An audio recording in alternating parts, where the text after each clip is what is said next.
जो बादल साहब के जाने से शून्यता जो पैदा हुई है, मैं देख रहा हूं लंबे अरसे तक इसको भर पाना सबके लिए बड़ी मुश्किल होगी। बादल साहब के जाने से सिख पंथ ने अपना एक सच्चा सिपाही खोया है, देश ने एक देशभक्त खोया है, किसानों ने अपना सच्चा हमदर्द खोया है और ढेर सारे राजनीतिक जीवन के उच्च मानांकों को सिद्ध करने वाले महापुरुष को खोया है।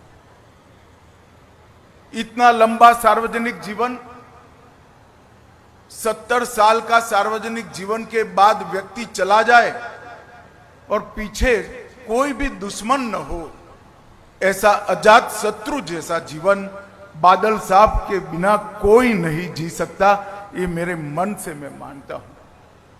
मैं अनेक बार बादल साहब को मिला हूं, जब भी मिला कुछ सीख पाकर गया, जब भी मिला चेतना प्राप्त कर गया।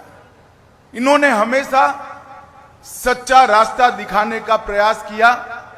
दल तो हमारे दो अलग थे, परंतु हमेशा उन्होंने वो ही कहा जो मेरे दल के लिए भी सही था। इतनी पारदर्शिता के साथ राजनीतिक जीवन में सलाह देना ये महामानव के सिवा कोई नहीं कर सकता। पंजाब के लगातार विधानसभा में रहने वाले सदस्य, सबसे ज्यादा रहने वाले सदस्य बादल साहब रहे। सबसे ज्यादा चुनावी राजनीति में भारत में जनप्रतिनिधि रहने का रिकॉर्ड भी बादल साहब का है। 5 बार पंजाब के मुख्यमंत्री बने और मैं रिकॉर्ड के आधार पर कह सकता हूं, नए पंजाब की नींव डालने का काम श्री प्रकाश सिंह बादल ने किया।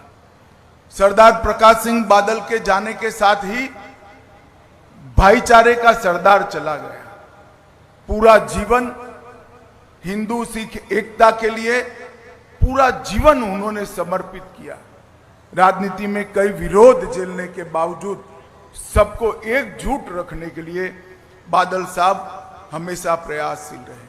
अभी सरदार सुखबीर जी बता रहे थे, बादल गांव में मंदिर भी बादल साहब का बनाया हुआ है, मस्जिद भी बादल साहब की बनाई हुई है और गुरुद्वारा भी बादल साहब का बनाया हुआ है। साच अर्थ में ऐसे व्यक्ति को दिया लेकर भी ढूंढेंगे तो देश के राजनीतिक जीवन में, सामाजिक जीवन में कभी भी नहीं मिल पाएगा।